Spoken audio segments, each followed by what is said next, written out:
Okay, let's go to file item number 6. And members, if you haven't seen it, there's a snazzy report out. That's my word anyway. Snazzy report. Let's see, who's going to lead this discussion? I think this is Mr. Harder. Sam? There he is. Come on, guys, get up the front.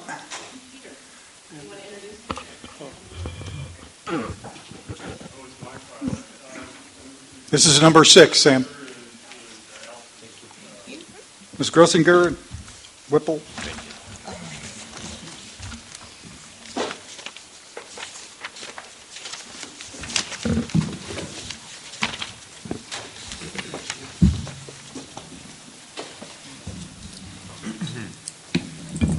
You're not really going to take us through 15 pages of slides, are you? You are. They're fast. It's fun. Don't worry. Okay. Well, I want to thank Dr. Goodwin and Dr. Hastings and the council for inviting us to come speak to you. And we hope to give you both the briefing, and we really look forward to your comments and questions that can really help guide our work in the future. I'm Robin Grossinger. I'm a senior scientist at the San Francisco Estuary Institute. You've got to get closer to that microphone because we're also broadcasting this, and so people have to be able to hear you.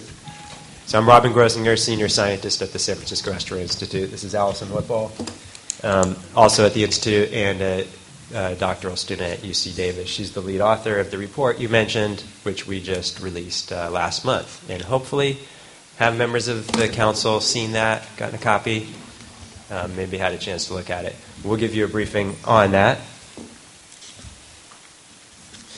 Well, first of all, for members who don't know, who are you, how are you created, and what do you do as an institution? That's the first slide here. All right. So the San Francisco Estuary Institute, in case you don't know, is a nonprofit formed out of the San Francisco Estuary Project. So that's a multi-agency, multi-partner recognition of the need for a impartial entity to synthesize information about the environment of the Bay Delta system. And really, we end up working in many parts of the state. So it's not dissimilar from your Delta Science program. We also administer a JPA for the state, so we're a joint powers. We administer a joint powers authority. Our board of directors represents the state board, EPA, local agencies, industry, environmental groups. So we're not a advocacy group. We are a impartial entity created to advance synthesis and monitoring for the region. So it probably I'll mention a number of aspects that you may have seen supporting the work that you're interested here in the Delta. So we're about 50 staff. Does that give you a sense of the background? And so we have 3 major programs: clean water, environmental data information and technology, which is online tools, data management, GIS, mapping, all that sort of stuff, and then resilient landscapes, which I direct. And so clean water, we run the Bay Monitoring Program, which administers on behalf of all of the different agencies in the Bay the monitoring of water quality, so the health of the Bay. Produce these annual reports each year, very well supported. And actually, we've been asked to extend some of these ideas into the Delta. Recently, you may have seen this report, Pulse of the Delta. So trying to get an integrated approach to monitoring water quality, the health of the system in the Delta as well. And in fact, we're actually bringing in some of the nutrients work that we've been doing in the Bay, extending up into the Delta. That's addressing the ammonia issue, right? SAC wastewater you heard a little about earlier. So some of that science is coming up. So a lot of the tools that we've been developing for other parts of the state are starting to be useful here in the Delta. Similar, some of the mapping that we do of wetlands is being done in the Delta. And I think there's increasing looking at some of the online ways that we've been setting up tools to track projects and the success of restoration projects. How do you see what it all adds up to? So some of those conversations are starting to happen with Conservancy staff. So these are some of the different themes you see probably coming from us and our partners. And what we'll focus on today, though, is the historical ecology report that we produced and the follow-on project, which is called Delta Landscapes. Both of those are focused on restoration strategies in the Delta. So there's 4 parts to our presentation. The first is, what is historical ecology? Why is it useful? It's somewhat of a non-standard science approach. As I heard, saw Phil wrote, it combines history and science in kind of an unusual way. So I'll tell you a little bit about why we actually do that, why it's useful, why it's relevant to you guys, I think.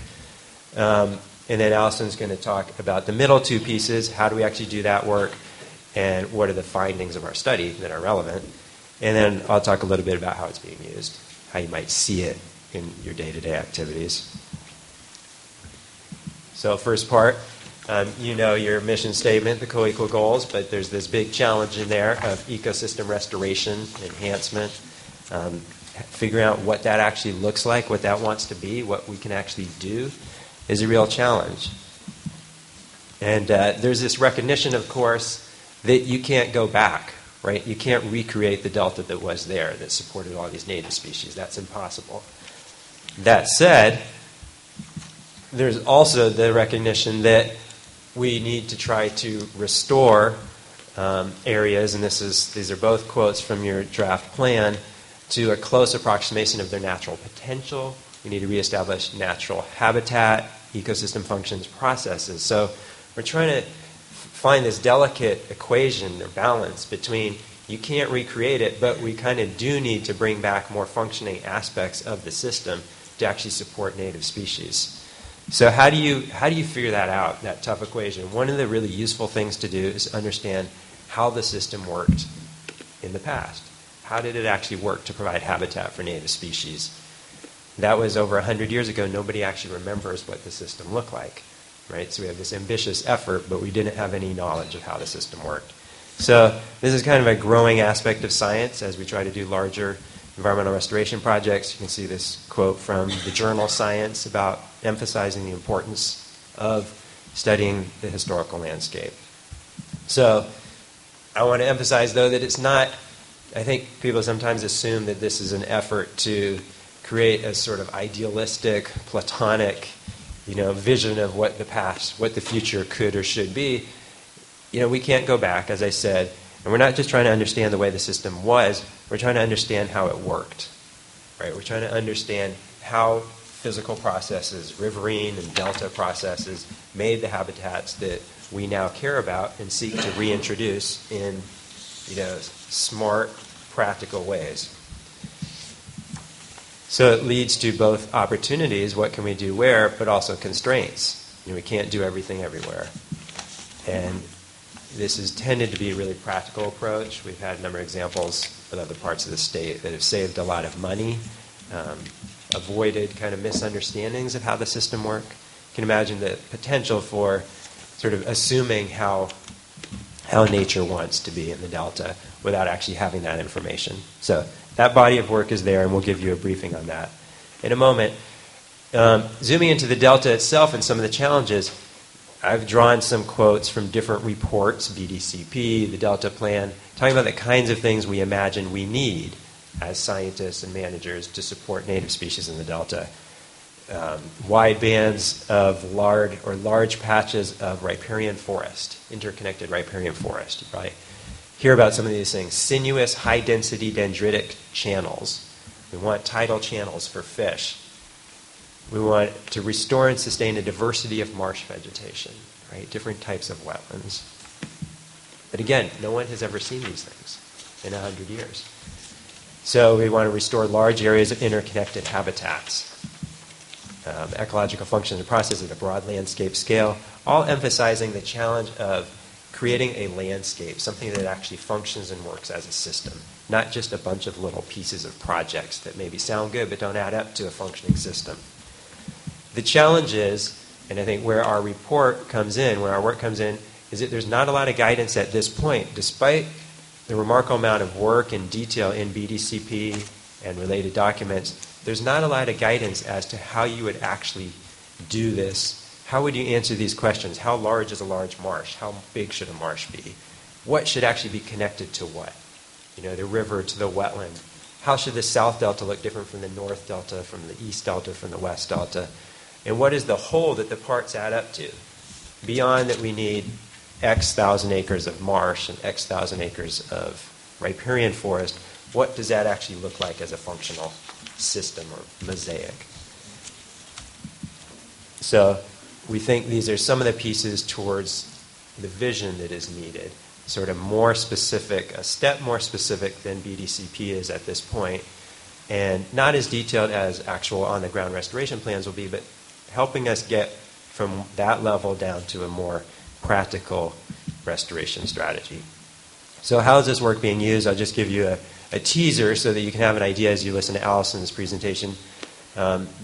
We've done this work over the past 4 or 5 years and given many presentations to the scientific and management community over that course. So it's had a lot of influence, that report already, I think, on how people think about the system and what restoration could and should do. It's also, because of that, been incorporated in even in its draft form into BDCP, ERP, Delta Plan. There are places that you can see this information already coming through. And then we've started to help folks apply this to some of the major restoration areas in the Delta. For instance, McCormick-Williamson Tract, working with the Nature Conservancy. And I'll show you an example of that.